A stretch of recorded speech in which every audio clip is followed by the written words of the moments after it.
Now, concerning particulars, you say in individuals that material bodies, or the things that have material bodies, are the basic particulars in our conceptual scheme. What are the conditions that make particulars basic? That make enduring material bodies basic among particulars, you're asking? Yes. Good. Well, that again is fairly straightforward.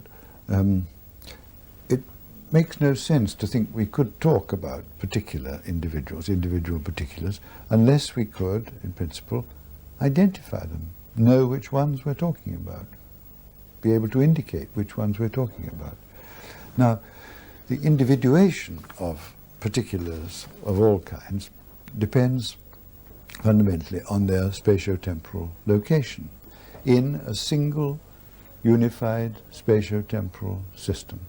But we couldn't even have a grasp of the notion of a unified spatio-temporal system unless we encountered in experience relatively persisting individual particulars, and not only just one or two of them, but in sufficient number and sufficiently stable and traceable relations to give us this very notion of a unified spatio-temporal system.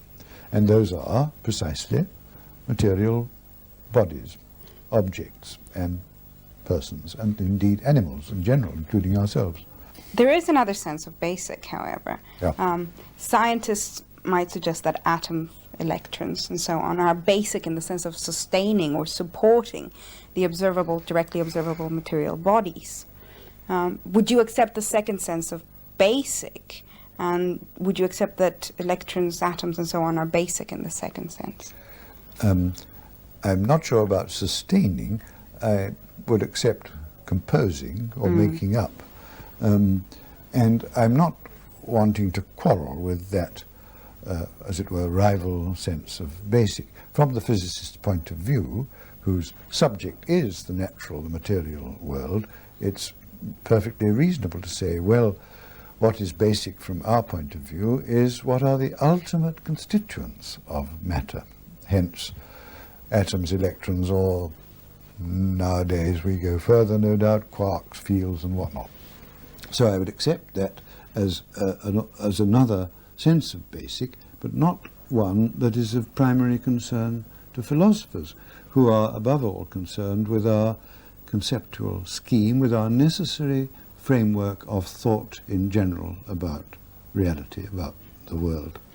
And the scientists themselves have to start with this scheme. This is indispensable to them to pursue their inquiries. What is it for, as it's often put, what is it for a material object to be the bearer of states with semantic content? Now, do you yourself feel that these are pressing philosophical problems? Well, again, I want to quarrel with the way you put the question. You said, what is it for a material object to be the bearer of states with contents? But it isn't a material object that is the bearer of states with contents, it's a person. It isn't the person as purely material object, but the person as person. Again, I insist, a concept not to be resolved in that way. When I was being more careful, I tried to say, what is it for a material thing in the world to have those properties? And of course, the invitation is taken to be to offer some kind of philosophical analysis of what it is for such a thing to have such a property. And so we've had many attempts in recent years to say that to have a state with a semantic property is for that state to stand in some relation or other of covariance or some kind of teleological relation to some external state of affairs in the world. Do you think these attempts at philosophical analysis are really answering a non-question? Oh, no. I think there is certainly a question about how it can be that a state of a particular person, say a belief or a desire, can prompt action, and yet, since it's a belief or desire about some external object, how can it be that a state composed both of something internal and of something external can possibly produce action on the part of the individual person? Because presumably the causes of, the immediate causes of his action must be internal. So we have this now familiar question about externalism versus internalism, and I think that's a muddle, actually.